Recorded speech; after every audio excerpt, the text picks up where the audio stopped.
This channel does not promote any violent, harmful, or illegal activities. All content provided by this channel is meant for an educational purpose only.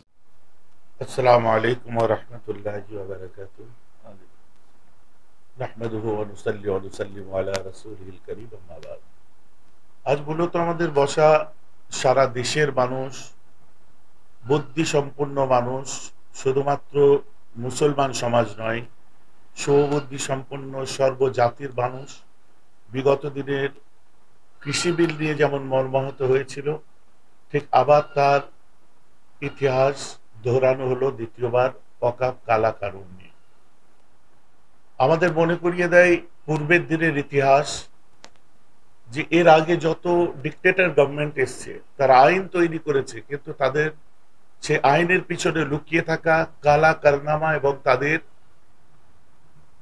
যে সমস্ত অন্যায় অত্যাচার সমাজের বুকে dominate করার যে নীতি আজও পর্যন্ত ইতিহাস হয়ে রয়ে গেছে, যেমন হিটলারের কথা বলতে পারেন, আরো কারো কারো কথা বলতে পারেন। তো এই ক্ষেত্রে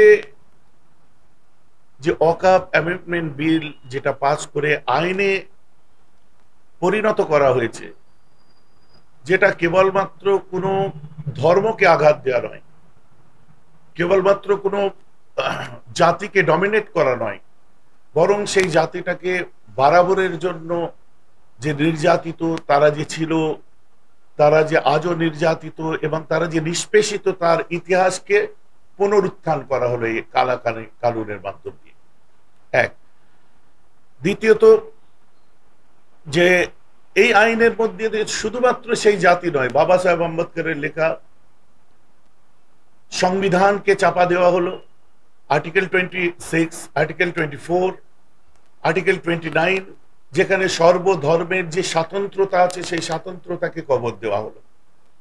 কি আর্টিকেল 25 এর ABC কাজে লাগিয়ে সব ধর্মকে তাদের ব্যক্তিগত ধর্মের স্বাতন্ত্রতা দিয়ে দেওয়া হলো, মন্দির, মসজিদ, গির্জা, গুরুদ্বারা। তাতে আমরা খুশি, কারণ ধর্মভীরু মানুষেরা করবে, তাদের যে যে ধর্মের মানুষ তাদের এগুলো ধর্মীয় অভ্যন্তরীণ ব্যাপার, তারা করবে। কিন্তু এক্ষেত্রে শুধুমাত্র বাইপাস করা হলো একটা সেই পার্টিকুলার কমিউনিটি, যে কমিউনিটিকে বরাবর ধরে বর্তমান কেন্দ্রীয় সরকার পদে পদে কখনো ট্রিপল তালাক নিয়ে, কখনো ইউনিফর্ম সিভিল কোড নিয়ে, কখনো আপনার ওয়াকফ অ্যামেন্ডমেন্ট বিল নিয়ে, কখনো মন্দির মসজিদ এনআরসি নিয়ে, সিএএ নিয়ে বিভিন্ন সময় একটা জাতি টার্গেট। এবং তাদের দলের নেতাদের যে আস্ফলন দেখতে পাচ্ছি, কর্মসংস্থান নিয়ে তাদের চিৎকার নেই, তাদের আপনার উন্নয়ন নিয়ে চিৎকার নেই, তাদের দেশত্ব নিয়ে চিৎকার নেই, তাদের একটাই কথা হিন্দু মুসলিম, হিন্দু মুসলিম, হিন্দু মুসলিম। আজ যেন আমাদের মনে হচ্ছে সেই সব রাজনীতিবিদদেরকে নতুন করে এত বছর পরে তারা হিন্দু হলেন, বা এত বছর পরে কেউ মুসলিম কেউ হিন্দু সমাজকে বুঝিয়ে দেওয়া হলো, যেটা ডাইভার্সিটি অফ ইন্ডিয়া, আমাদের দেশের যে বৈচিত্র্য তার বিরুদ্ধে ম্যাচ হয় না। তার জন্য আজ আমরা এখানে বসলাম যে ওয়াকফ অ্যামেন্ডমেন্ট কালা কানুন সংশোধিত বিল 2025, বিশেষ করে এইটা, এর আগে সংশোধন হয়েছে। বিগত দিনে এটা নিয়ে বিভিন্ন সংগঠন লড়াই করেছে, তাদের পাশে আমরা ছিলাম। মুসলিম পার্সোনাল ল বোর্ড লড়াই করেছে, তাদের সঙ্গে সেদিনও আমরা ছিলাম, আজও আমরা আছি, আগামীতেও থাকবো। এবং যেসব সংগঠন এই ইমানি দায়িত্ব নিয়ে আগিয়ে আসবে, সব বৈষম্য ভুলে গিয়ে আমাদের উচিত সবাই সবার পাশে দাঁড়িয়ে এই ইমানি দায়িত্বটা তাদের পালন করা।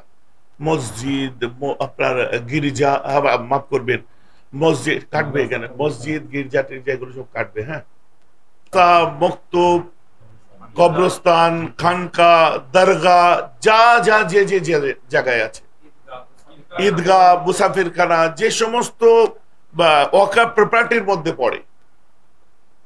এবং আমাদের পূর্বপুরুষরা, সাংসদে একজন চিৎকার করে বলছেন অমুক দেশে ওয়াকফ নেই, এই দেশে ওয়াকফ নেই, সৌদিতে ওয়াকফ নেই, আপনার লেবাননে ওয়াকফ নেই, বসনিয়ায় ওয়াকফ নেই। কোনো একটা প্রবক্তা, ওই কেন্দ্রীয় সরকারের সরকারি দলের প্রবক্তা বলছিল ওয়াকফ সম্পর্কে ন্যূনতম ধ্যান ধারণা এদের নেই। সেগুলোই পরিষ্কার করার জন্য আমরা পরবর্তী আলোচনার মধ্যে আসব। যাই হোক, এখন আমরা এই সমস্ত জিনিস নিয়ে যারাই ময়দানে নামবে তাদের সঙ্গে আমাদের ইমানি দায়িত্ব আগিয়ে যাওয়া, কারণ এটাকে বিশেষ করে জনসাধারণের মধ্যে আমাদের বলা যে এটাকে খুব ছোট করে নিলে হবে না। আপনি ভাবছেন অকাপ কি, অকাপ কি, একটা খালি সূক্ষ্ম কথা আপনাদেরকে বলে